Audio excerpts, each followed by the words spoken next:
Жұмыртқаның адам ағзасына пайдалы тұстары жөнінде бөлісетін боламын. Жұмыртқа ми жасушаларының дұрыс қарым-қатынасын қамтамасыз ететін фосфолипидтер мен холиннен тұрады. Клиникалық дәлелденгендей, дәл осы дәрумен мидың маңызды құрылыс материалы болып табылады. Күніне 2 тауық жұмыртқасын тұтынғанда ағза қоректік заттардың жеткілікті мөлшерін алады. Холиннің жетіспеушілігі есте сақтау қабілетінің төмендеуіне алып келеді. Жаңа зерттеулер көрсеткендей, тауық жұмыртқасы лютиннің көп мөлшерін қамтиды. Бұл зат көздің айқын әрі өткір көруіне жауапты. Оның тапшылығынан көз жасушаларында құртушы өзгерістер жинақталады және көздің көруі қайтымсыз түрде нашарлайды. Егер адамға бір қасық балық майын ішу немесе қайнатылған жұмыртқа жеудің қайсысын таңдау ұсынылса, басым көпшілігі екіншісін таңдауды жөн санайды.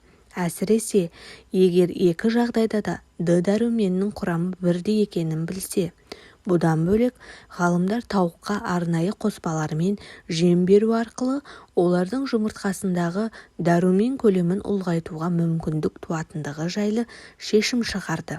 Д дәрумені кальцийдің жақсы сіңуіне және адамның сүйегі мен тістерін қатайтуға көмектеседі.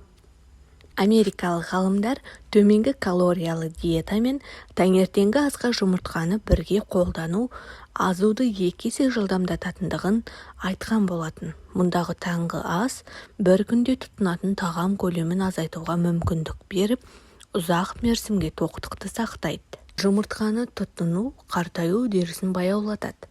Бұл жөнінде Нидерланды ғалымдарының зерттеулері бойынша 35 және 40 жас аралығындағы 87% әйелдерде пигмент дақтары жоғалып, тері тартылады, ал еркектерде көз айналасындағы ұсақ секпілдердің жойылатындығы жайында айтылған. Жұмыртқаның құрамындағы В дәруменінің кешені тері және шаш бауырды қорғайды.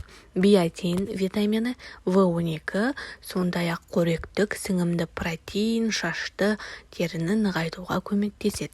Тауық жұмыртқасында қамтылған фосфолипидтер бауырдағы уытты заттарды жоюға ықпал етеді.